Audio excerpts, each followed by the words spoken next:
Hello guys, today நம்ம பார்க்க போகிற டாபிக் என்னன்னா எம்எஸ் எக்ஸல்ல சம் இஃப் அண்ட் ஃபங்க்ஷன்ஸ். இந்த ஃபங்க்ஷனும் எக்ஸல்ல எங்கே யூஸ் ஆகும், என்ன மாதிரி யூஸ் ஆகும்ன்றதை பார்க்க போகிறோம். ஸோ இப்போ நம்ம ஃபஸ்ட்டு சம் இஃப் ஃபங்க்ஷனுக்கான ஒரு ஃபார்மேட்டை வந்து நாங்கள் இங்கே ஷோ பண்ணுறோம். தென் இங்கே கிரே கலரில் ஹைலைட் இருக்கிற டேட்டா வந்து என்கிட்ட இருக்கிற அவைலபிள் டேட்டா. தென் கிரீன் கலரில் ஹைலைட் இருக்கிற டேட்டா காலம் வந்து இந்த சம் இஃப் ஃபங்க்ஷனை யூஸ் பண்ணி நம்ம ஃபார்முலா போட்டு கொண்டுட்டு வர போகிற டேட்டா. ஸோ இந்த வீடியோ ஃபுல்லாக பாருங்கள், ஸ்கிப் பண்ணாமல் பாருங்கள். இப்போ நம்ம இந்த எம்எஸ் தோனி இந்த க்ரீன் கலரில் ஹைலைட் இருக்கு, அதுக்கு பக்கத்தில் தான் நம்ம வந்து ஃபார்முலா அப்ளை பண்ண போகிறோம்.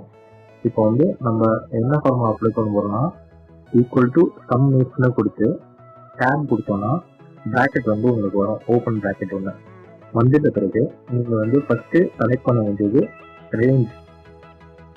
என்ன ரேஞ்சை வச்சு நம்ம வந்து கொண்டு போகிறோம் அப்படின்றது ரேஞ்சை வந்து நம்ம செலக்ட் பண்ணணும். ஃபஸ்ட்டு நேம் சம் வச்சு கொடுத்து நம்ம டேப் கொடுத்தோம்னா ஓப்பன் ப்ராக்கெட் வரும். தென் ரேஞ்சுன்றது வந்து எங்கேருந்து எடுக்க போகிறோம்னா நம்மளோட இன்புட் டேட்டாலேருந்து எடுக்க போகிறோம். நம்மளோட இன்புட் ஓவரால் டேட்டா இருக்குல்ல, அதுலேருந்து நம்ம எடுக்க போகிறோம். இப்போ வந்து நம்ம ரேஞ்சுன்றது வந்து நம்ம ஏ காலமாக ஃபிக்ஸ் பண்ணிக்கிறோம். தென் கமா போட்டுக்கிறோம். கமா போட்டுட்டு க்ரைட்டீரியாவை நம்ம செலக்ட் பண்ணோம். க்ரைட்டீரியானா நம்மளோட ஓவரால் டேட்டாவில் இருக்க யூனிக் வேல்யூ. தென் கமா கொடுத்துட்டு நம்ம வந்து சம் ரேஞ்ச் செலக்ட் பண்ணோம். சம் ரேஞ்சுனால் ஒன்றும் இல்லை, ஒரு பிளேயரோட ஓவரால் ஸ்கோர். இப்போ எம்எஸ் தோனி இருக்காருன்னா அவர் 5 வாட்டி இருக்காரு நம்ம இதில் ஓவரால் டேட்டாவில். அதில் வந்து எம்எஸ் தோனியை யூனிக்காக எடுத்து அவர் அடித்த 5 மேட்ச்லையும் அடித்த ஸ்கோரு ஓவரால் டோட்டல் நம்ம பண்ணோம். இப்போ நீங்கள் அந்த ஸ்கோரை வந்து செலக்ட் பண்ணோம். பி காலமை செலக்ட் பண்ணிட்டு ஃபுல்லாக நீங்கள் வந்து க்ளோஸ் ப்ராக்கெட் கொடுத்துட்டு என்டர் கொடுத்தீங்கன்னா உங்களுக்கு வேல்யூ வந்துடும்.